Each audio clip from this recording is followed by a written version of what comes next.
The latest Nintendo financial report has officially released, and there was certainly some news in there. I have a couple of videos planned about this whole thing. I might do like a general discussion, I haven't decided yet, but there are at least two videos that I want to talk about, two games in particular that I would like to highlight that came out of this particular edition of the Nintendo Financial Report, and one of those is the Paper Mario The Thousand Year Door remake. So, I know that it's not super reasonable to be quite as... Well, let's just get it out there. I'm worried. The sales of this game so far, they are worrying me. And let's talk about why. So, wait, hold on. When did this report end? So, between whenever it released in May and the 30th of June 2024, Paper Mario The Thousand Year Door Remake has sold 1.76 million units, which, let's not get this twisted, okay? That is an impressive amount of sales. I could be wrong, I don't know the figure off the top of my head, but I would not be surprised if that was more than the original had sold. If that was more than it sold on GameCube. So, already, this game is a success. Okay? It's not a failure, so let's not get it twisted like that. However, in the same sort of time span, Paper Mario The Origami King sold quite a bit more. About 1.06 million more units of Paper Mario The Origami King were sold in roughly the same time span. So let's... Well, hold on. When did the report for... I can't find when the report for the Origami King ended. Oh well. Basically, in less than 3 months, the Paper Mario The Origami King sold 2.28 mil... No, it didn't. It sold 2.82 million units in less than 3 months, whereas Paper Mario The Thousand Year Door has sold 1.76 million units in less than 3 months. So currently, you know, I think the Origami King might have been out for slightly longer by the time its respective financial report had released, but at least the way it looks, it seems that the Thousand Year Door remake is kind of tracking behind the Origami King. And, you know, there are obviously a lot of reasons for this. Biggest among them is the fact that Paper Mario The Origami King released in 2020. The world was it was frozen, right? Nobody had anything else to do. So I feel like people were a lot more likely to buy games in general, but also, like, at launch, and to take chances on series that they may not be particularly interested in. Gaming was at sort of a peak during that year, which is why the industry is feeling a lot of repercussions from all of the hires and stuff that happened. But that's a topic for a much bigger video. Let me tell you that for nothing. But yeah, there were probably a lot of factors that contributed to the Origami King outselling the Thousand Year Door in this little period. Also, let's not forget, the Thousand Year Door is a remake. It's not an original game. It's not marketed particularly heavily as a remake, but objectively, you know, factually, it is a remake. Nintendo can try and shy away from that fact all they want, but it is a remake. It's not an original game.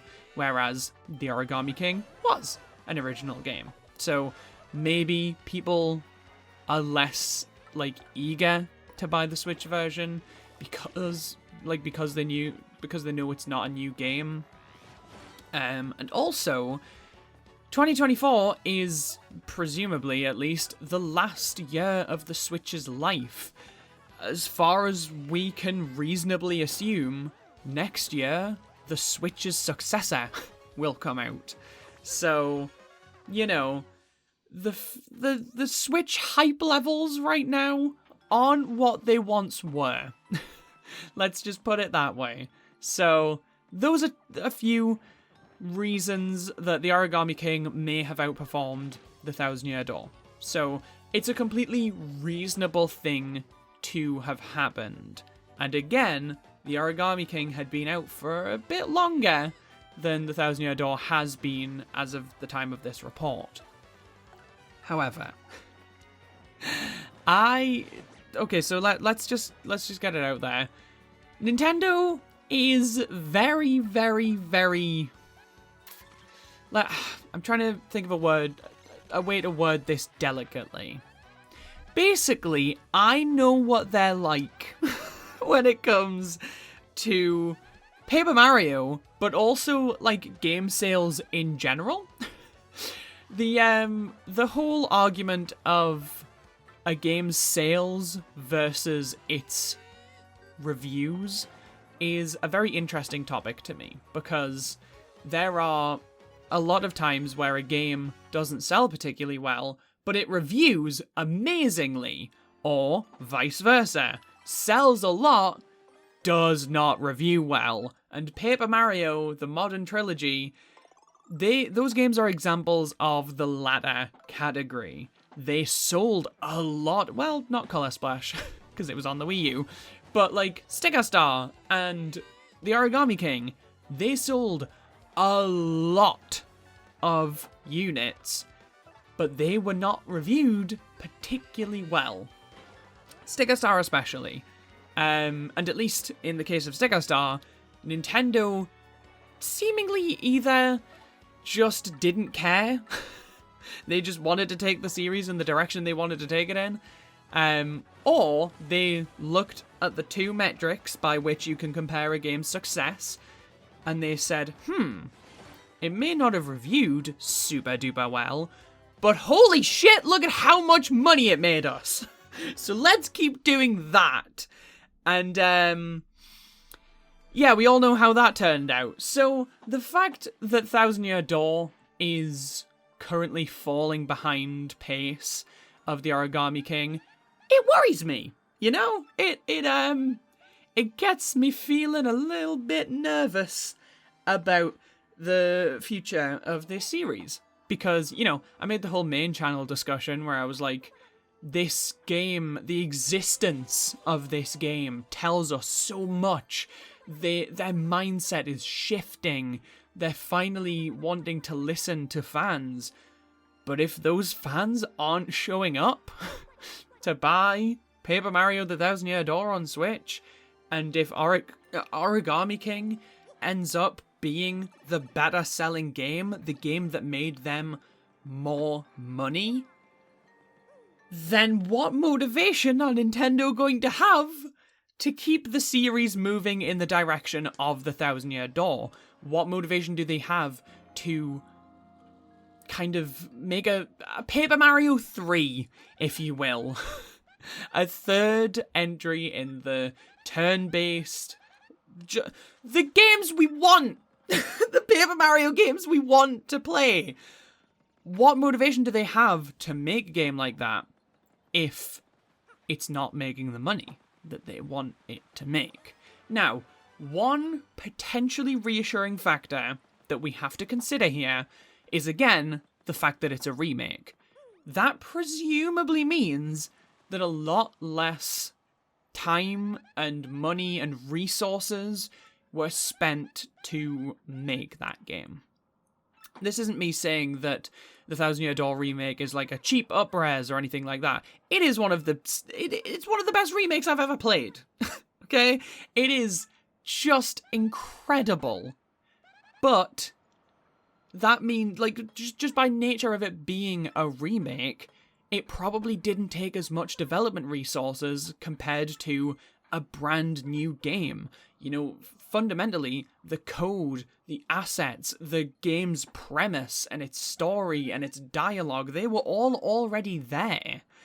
They didn't have to create those from scratch this time around. So maybe the game doesn't need to sell as much as the Origami King did to still turn a bigger profit than that game did. And this is probably going way too deep into it, but I've been burned too many times by Paper Mario. I have trust issues with the devs of these games, okay? And I feel like I'm not alone in that, right? Surely I'm not alone in that.